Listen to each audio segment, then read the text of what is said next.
S'il y a bien un joueur les amis en ce moment qui fait parler de lui en première ligue, c'est bien Adama Traoré. L'attaquant espagnol d'origine malienne et qui fait aussi partie du coup de l'équipe de Wolverhampton montre son potentiel à chaque match. Il a en tout cas pas peur de se frotter autant aux petits que grosses écuries de première ligue et démontre tout son potentiel à la face du monde. Il a surtout cas explosé au haut niveau jusqu'à être appelé cette année en sélection espagnole et peut en tout cas espérer participer à l'Euro 2020. Et aujourd'hui les amis, on va faire ensemble un gros focus sur cette nouvelle star de demain, Adama Traoré. Adama Traoré fait partie de la génération 96 et celui-ci est né en Espagne suite à l'immigration de ses parents. Depuis tout petit, il a des prédispositions naturelles pour le football et rêve de suivre les pas des plus grands joueurs. Habitant de l'Hospitalet de Llobregat, la Catalogne lui tend les bras et la Masia du FC Barcelone n'a pas tardé à s'attacher ses services. C'est en 2004, à l'âge de 8 ans, qu'il rentre à la Masia du FC Barcelone et passé par toutes les catégories jeunes, il a eu notamment l'occasion de jouer 4 matchs en équipe première, dont son premier match à 17 ans contre Grenade en 2013, sous le commandant de l'ancien entraîneur Gerardo Martino, devenant ainsi un des plus jeunes joueurs de l'histoire du Barça à débuter en Liga. Il a même eu la chance de débuter en Ligue des Champions 3 jours plus tard contre l'Ajax Amsterdam. Adama Traoré signe des apparitions timides dues à son jeune âge et son manque d'expérience, mais a quand même pu montrer de bonnes choses jusqu'à marquer son premier but en professionnel en 2014 contre Huesca durant la Coupe du Roi.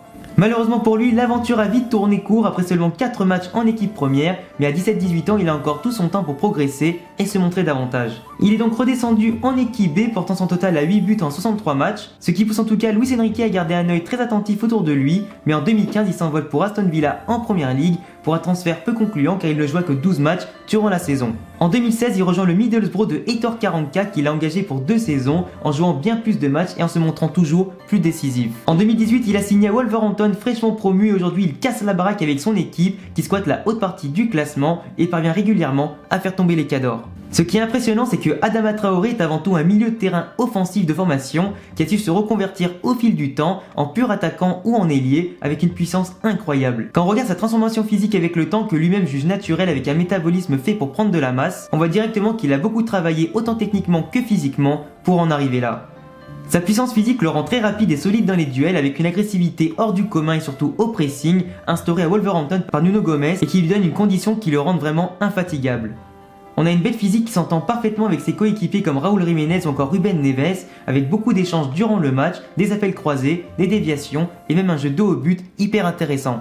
En plus d'être excellent individuellement, on voit clairement que ce joueur-là est passé par le FC Barcelone avec son côté très altruiste. Même les plus grands entraîneurs comme Pep Guardiola ou encore Jürgen Klopp en première ligue considèrent Adama Traoré comme un des plus grands dangers qu'il est possible de croiser et même encore plus dangereux que Vardy dans les grands espaces, tellement il va vite et qu'il peut exploiter sa capacité de percussion et de puissance pour percer toutes les défenses. Il est vrai que depuis qu'il est passé pro, personne n'avait trouvé son véritable poste sur le terrain et ne savait pas forcément comment l'utiliser.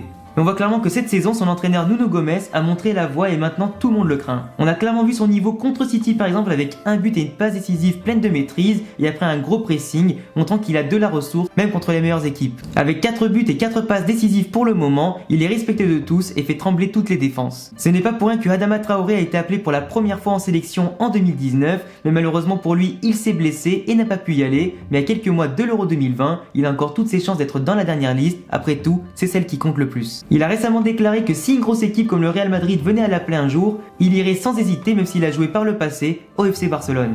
Il pourrait aussi très bien devenir un jour le remplaçant de Luis Suarez au FC Barcelone, parce que Luis Suarez, comme vous le savez tous, vieillit de plus en plus, il arrive bientôt en fin de contrat au Barça, et d'ailleurs cette équipe-là lui cherche actuellement un remplaçant, et bien sûr on sait aussi que Messi préfère par exemple pour l'instant un profil à la Lautaro Martinez à ses côtés plutôt qu'un profil à la Adama Traoré. Sachant qu'il attire aussi toutes les convoitises depuis en tout cas de nombreuses années, même quand il était encore à Middlesbrough ou Aston Villa, imaginez ce que cela va donner quand il deviendra encore plus efficace dans la surface et qu'il marquera autant de buts que les meilleurs artilleurs du championnat. La bête Adama Traoré est lâchée sur les pelouses de première ligue, il ne reste maintenant plus qu'à la dompter, en tout cas si les équipes en sont capables. Après les amis, pour simplement finir la vidéo sur mes prédictions à propos de Adama Traoré et sa future progression, qu'est-ce qu'il va devenir et tout ça dans les prochaines années. Vous savez tous que je suis pour le Real Madrid, que je suis aussi espagnol, etc.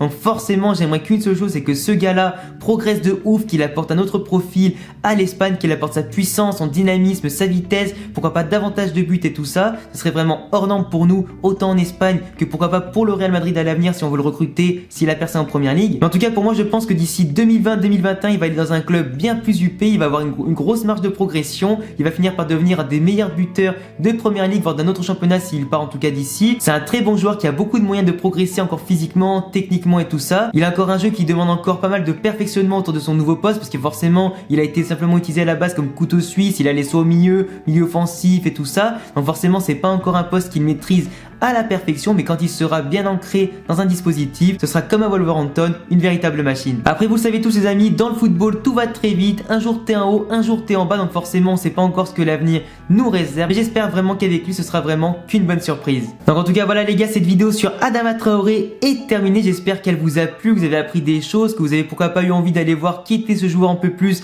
en profondeur. C'est vraiment un joueur qui est hyper intéressant. Si en tout cas la vidéo vous a plu, laissez-moi un gros pouce bleu, ça me fera super plaisir. Abonnez-vous si vous aimez mes analyses foot de joueurs, de clubs, de matchs et tout ça. Il y a en tout cas du très lourd qui arrive sur la chaîne YouTube. Actuellement les amis, derrière moi c'est un tout nouveau décor qui doit encore être aménagé dans mon nouvel appart. Je vous laisse me dire en commentaire quel autre portrait de joueurs, de clubs et tout ça vous voulez voir sur la chaîne. Je me ferai en tout cas un plaisir de vous satisfaire avec un maximum de vidéos sur le football. Je te laisse donc t'abonner, cocher la cloche et me rejoindre sur tous mes réseaux en description. Et à bientôt les amis pour une prochaine vidéo. Ciao.